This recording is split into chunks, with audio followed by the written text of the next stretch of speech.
So we'll start. Okay. The first question really is two-part. Were you a fan of the show before?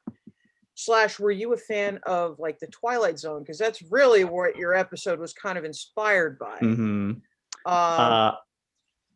Yeah, I would say, not to betray fans, but it's like I was not a fan of X-Files.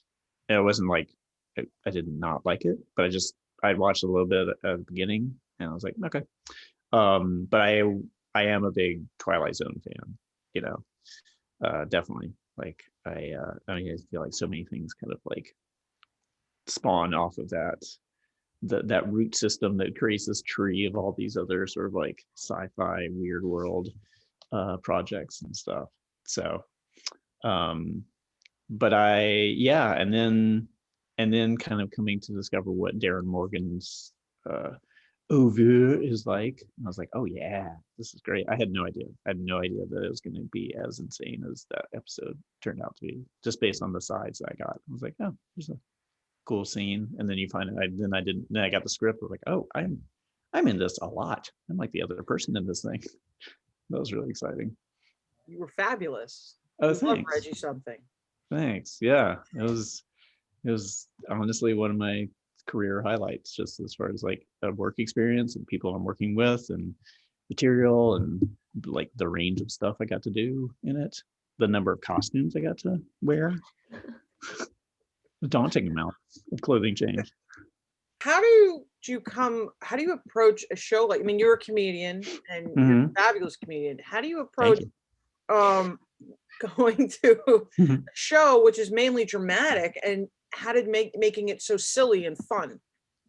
Well, it was like, because my audition was dramatic. Like I approached it like, okay, this is, it's sci-fi drama, so it's sort of like stakes oriented, or the unknown is the other character.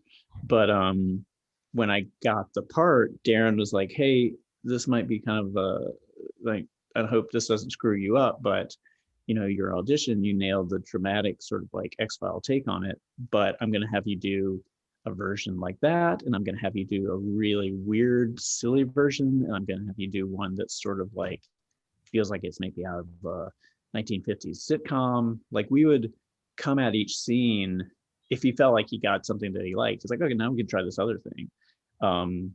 Because in that episode, it just kind of swings back and forth between all sorts of like, even like the leads get to sort of like ham it up at times, and then kind of like go back to their the more serious sort of like version of it. And I think that swinging between like comedy or like acting styles is also sort of swinging between the reality of what Reggie's world perspective is, you know what I mean, or what the reality of this is. Like, is this real? Is this somebody's fantasy? Is this some weird joke that's being played on them? So yeah, I don't know if that answered it, but what I was going to say is, like, I don't know if it was something they're like, oh yeah, we've been wanting to do something this extreme, and we're sort of nearing the end of possibly the run or something, so let's go for it. Talking to him, he was just like, it was just sort of like, yeah, our genesis was sort of like the Twilight Zone, and then it just kind of went from there, I guess. But he's a really kind, interesting guy, and very he feels like he has that kind of writer's approach to things, and that it's all very internal in his head, and he would sort of be like, I know this seems crazy, you got to trust me. I was like, oh, I totally trust you. It felt like he was always kind of pitching, it's like, trust me, this is going to work. It's like, I have no doubt this is going to work, but it is clearly in your head, and it's going to happen, so we all trust you. Do you have any I know you had a really funny episode. Do you have any funny or fun memories from shooting that day, or multiple days, whatever you were on the set for? Anything sticking out? Yeah, it was multiple days. It was, the majority of our days were in parking decks, underground parking decks. And that got to be a little crazy making feeling because he would just be underground, you get there in the morning and then you come back out and it's sort of like the sun is going down and you've only been standing on concrete and, thankfully not smelling exhaust and stuff. That was just a strange thing, kind of like, oh, the glamour of Hollywood. Here we are. We're really doing it. Hollywood via Vancouver. And then the other thing that was really funny was the whole thing with the alien where he's on the little scooter thing. That and this is one reason I love Darren Morgan is like that actor brought it to set. He just had it with him. And Darren saw him riding around and he was like, oh my God, what if he gets off the plane, like the spaceship, and rides over? And so they built in this whole thing, that whole sort of like prolonged, the where the ramp comes down and he gets off and gets on it and he comes over. It's just that whole, it's an extra, minute to the show or something? Yeah. Just for him to be like, yeah, we're going to do this and throw this in there is a testament to that he understands funny and that he is willing to sort of like find discovery wherever it offers itself. So that was cool. Yeah. I understand we've met David and I've spoken to David many times and everybody seems to say how funny he is. Now, how was that you two playing, especially in that scene with the alien, like you two playing off of how hysterical he can be? I'm sorry, off of how funny the David can be? Yeah, David, yeah. Was that an interesting he cut out for a second, he's usually such a dramatic actor. We've heard he's very funny and very likes to play jokes and very comedic. How did that work with you? It's kind of that's my dog scratching itself in case you think I'm just jingling my keys. For food right here. I actually listened to his interview with Mark Maron the other day, and he had talked about after X-Files that he was wanting to do comedy, and that's what led to Californication and stuff. But it's a little bit like sometimes you can there are definitely dramatic actors who you will quickly get if they get it. You will quickly surmise if they have a sense of humor or they understand sort of comedy. And from the beginning, we just were kind of like joking around, but not goofy, just like little kind of like, I'm going to slip in this thing and see if you pick up the bait, and then you pick up the bait. Oh, you're giving me something back. So I kind of quickly was like, okay, you're cool. And I also think that they were relieved that I was cool to hang out with on set because we spent a lot of time together. So, but yeah, it was really funny. And it's a funny thing of like, sometimes the shocking thing about actors is that they can just do the smallest thing and it has such a seismic effect on what the scene is. And I felt like he was doing that comedically, that he was just doing a little pivot off of his well-known character. And to me, it sort of seems like the pivot was a little bit of vulnerability that he doesn't show, you know what I mean? A little bit of kind of like, there's a haplessness to a few times, which piggybacked nicely, I think, off of my sort of insane character coming in, telling them that they have this whole other history, because that little shred of a doubt, which is like it's kind of a backbone to the whole series, like that he wants to believe, that there's this whole other thing. It's like, I can't even make sense of what I'm trying to believe here, so. You started touching on working with Darren Morgan. He directed the episode. Mm-hmm. What was your, you were talking about a little bit how you give notes and whatnot. How was your relationship with him? Like, he's been an actor, he's been a writer, he's been a director. Mm-hmm. So how was you as an actor? How did the relationship work? I think when you come into a pre-existing television world, you pay service to what that brand is or whatever, what that tone is. So for me, I was initially just trying to be faithful to the X-Files world. And like I said, when he just was like, okay, I'm going to ask you to do some weird stuff.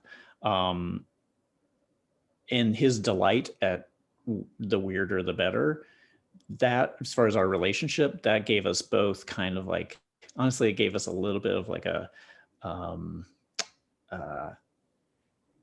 he would get really excited and I would get really excited when he got excited how dumb something was or silly or weird or whatever. So it kind of felt like we were being a little subversive, you know what I mean? Or I got that sense from him that he's sort of like, ooh, cool, we're really messing with the format. So that felt really cool, and that, as far as like working with him, that gave me a familiar trust that kind of like a comedic trust, that thing of like the lunatics are getting to run the asylum. And I was literally playing a lunatic from an asylum. So it worked out great. And he's such a sweetheart. He like sent me a poster from that someone made up for the episode. Like he bought it online and sent it to me. So, it's like, I'm infinitely proud of it. And I told him, it's like, you should be too, because it was for, as far as like television and messing, anybody can sort of take the genre and twist it and play with it the way he did.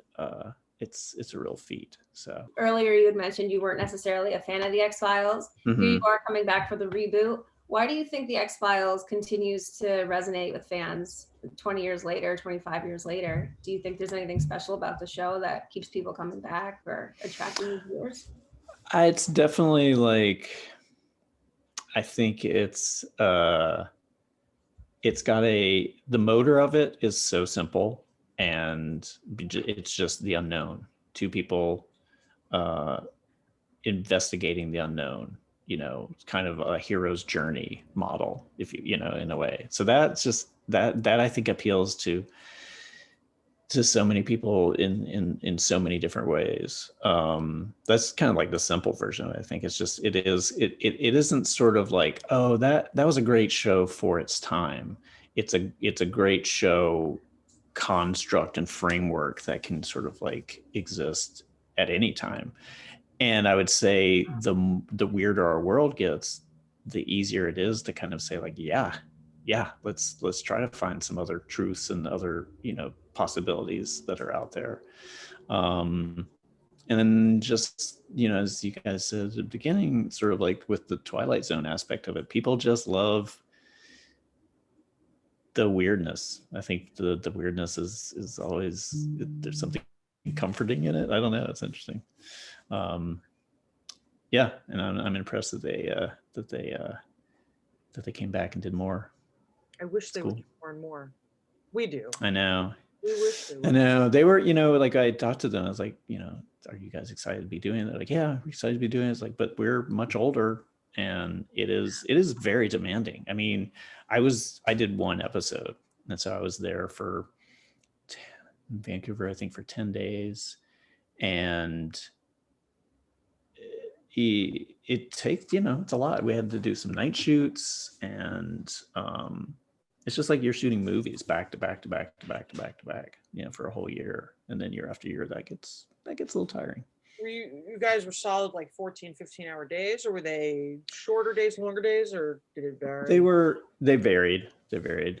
I mean, the longest ones were when we were shooting in the parking deck. I think that was either 2 or 3 days, and those were like 12-hour, 12 to 14. And then the night shoot thing was, we had to start at sundown, and we were done at like 2 or 3 in the morning. Yeah. I mean, it's honestly, it credit to any crew member. I feel like actors have the easiest job because we are unnecessarily taken care of, a little bit too much sometimes. But I think that crew members are just there. They're just there the whole time. and they don't get to go and sit in a trailer. They have to stand around, they have to get dirty, and they have to kind of like, when something goes wrong, they have to be ready. And, so hats off to all crew members. This is a salute to crew members, everybody. If you could say something to the fans of the show, Mm-hmm. the last 27 plus years, with the people that, love your episode and love what you did for the show, what would it be? I guess I would say, and having gone to an X-Files convention, I would say just be delighted at how delighted you are by something. Like, I really loved how into it everybody was,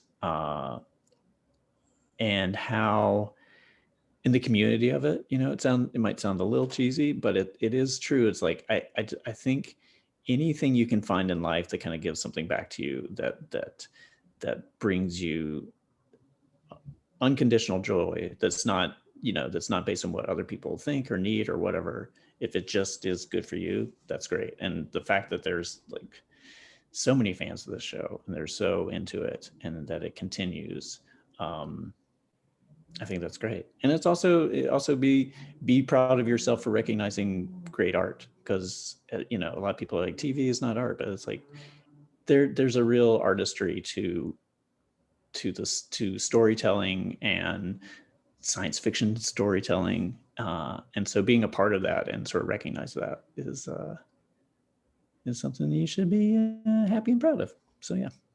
Nice. Brian, thank you so much today.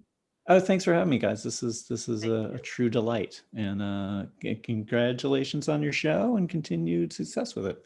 And if I can just give like a little side plug to something I'm doing during pandemic, it is a completely silly but sincere podcast I do with my friend Charlie Sanders, who is an ex-writer from Key and Peele.